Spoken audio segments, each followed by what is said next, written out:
ఒకప్పుడు కరీంనగర్ రాజకీయాల్లో కాంగ్రెస్ అంటే శక్తి, సత్తా. కానీ కాలం మారింది, పరిస్థితులు మారాయి. గత కొన్ని ఎన్నికల్లో కాంగ్రెస్ పేరు వినిపించేదే కానీ గెలుపు మాత్రం కనిపించలేదు. కార్పొరేషన్లో ఒక్క డివిజన్ కూడా రాకపోవడం, అసెంబ్లీలో వరుసగా 4 సార్లు ఓటమి. కరీంనగర్లో కాంగ్రెస్కు అది అస్తిత్వ పోరాటంగా మారింది. ఇప్పుడు రాష్ట్రంలో కాంగ్రెస్ అధికారంలోకి రావడంతో అదే పార్టీకి కొత్త ఆశలు, కొత్త లక్ష్యాలు. ఈసారి ఎలాగైనా కరీంనగర్ కార్పొరేషన్ను చేజిక్కించుకోవాలన్నదే ప్లాన్. అసెంబ్లీ ఎన్నికలకు ముందే బలమైన పునాది వేయాలన్నది ఆలోచన.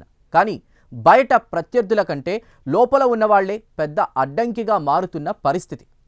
ఒక పార్టీ కానీ 4 పవర్ సెంటర్లు, ఒకే జెండా కానీ వేర్వేరు దారులు, టికెట్ల కోసం తలుపులు తట్టే ఆశావహులు, ఎవరి మాట నమ్మాలో తెలియక గందరగోళంలో ఉన్నటువంటి కార్యకర్తలు. అసలు కరీంనగర్ కాంగ్రెస్లో ఏం జరుగుతోంది? ఎవరి చేతిలో అధికారం ఉంది? ఈ అంతర్గత కుమ్ములాటలు పార్టీ ఆశలను ఎంతవరకు దెబ్బతీస్తున్నాయి?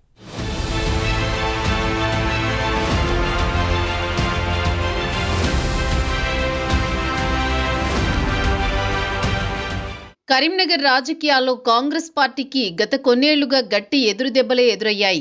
గత కార్పొరేషన్ ఎన్నికల్లో ఒక్క డివిజన్ కూడా కాంగ్రెస్కు దక్కలేదు. అసెంబ్లీ ఎన్నికల్లో వరుసగా 4 సార్లు ఓటమి చవిచూసింది. ఒకప్పుడు జిల్లా రాజకీయాలకు కేంద్ర బిందువుగా ఉన్న కాంగ్రెస్ క్రమంగా నామమాత్రంగా మారిపోయింది. కానీ రాష్ట్రంలో కాంగ్రెస్ అధికారంలోకి రావడంతో ఇప్పుడు అదే పార్టీ కరీంనగర్లో పాత వైభవాన్ని తిరిగి సాధించాలనే లక్ష్యంతో ముందుకెళుతోంది.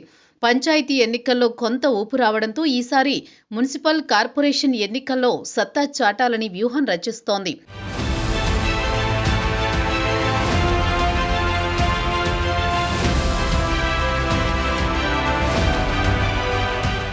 కరీంనగర్ కార్పొరేషన్ను కైవసం చేసుకుని రాబోయే అసెంబ్లీ ఎన్నికలకు పునాది వేయాలన్నది అధిష్టానం ఆలోచన. కానీ ఆశల కంటే పెద్ద అడ్డంకిగా మారింది పార్టీ అంతర్గత రాజకీయాలే.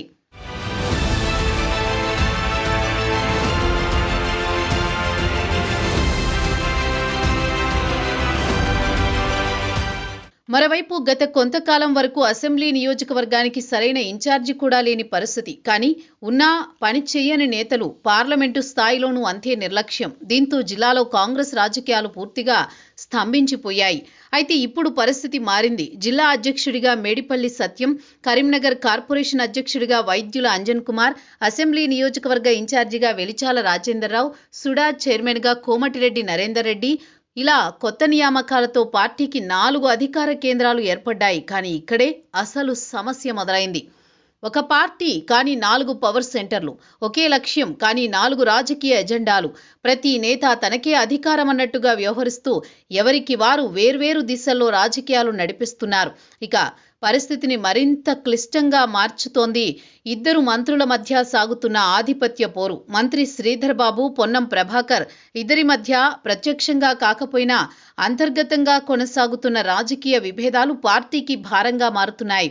ఒకరు తీసుకున్న నిర్ణయాన్ని మరొకరు సమర్థించరు. ఒకరి వద్దకు వెళ్తే మరొకరికి కోపం వచ్చే పరిస్థితి. ప్రజాప్రతినిధులు, ద్వితీయ శ్రేణి నేతలు, కార్యకర్తలు ఎవరిని కలవాలో తెలియక అయోమయపడుతున్నారు.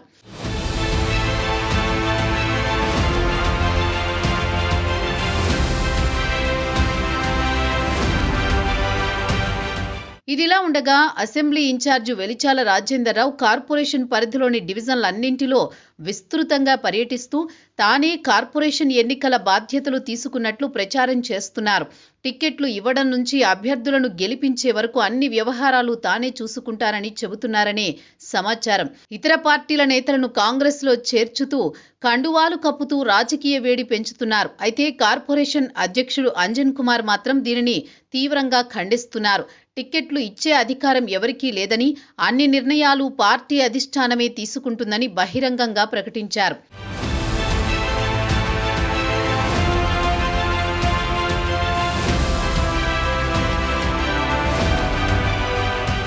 మరోవైపు సుడా చైర్మన్ కోమటిరెడ్డి నరేందర్ రెడ్డి టిక్కెట్లపై కమిటీ ద్వారా స్క్రీనింగ్ చేసి అభ్యర్థులను ఎంపిక చేస్తామని చెబుతున్నారు.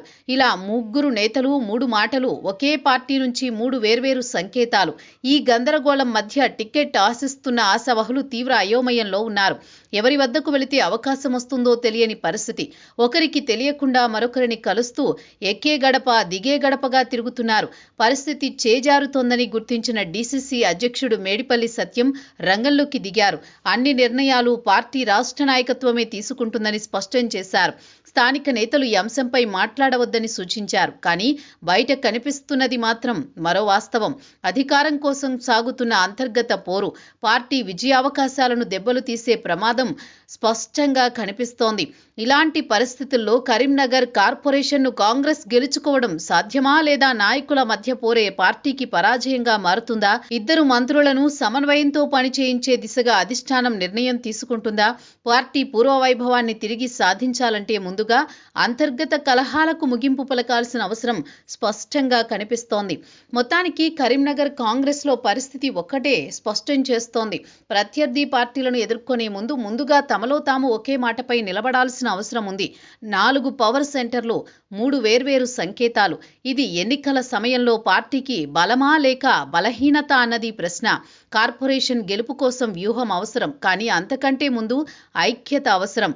కరీంనగర్ కాంగ్రెస్ నాయకుల మధ్య పెరుగుతున్న ఆధిపత్య పోరుకు అధిష్టానం బ్రేక్ వేస్తుందా లేదా ఇదే కుమ్ములాట కరీంనగర్ కాంగ్రెస్కు మరో ఓటమిగా మారుతుందా? తెలియాలంటే వేచి చూడాల్సిందే.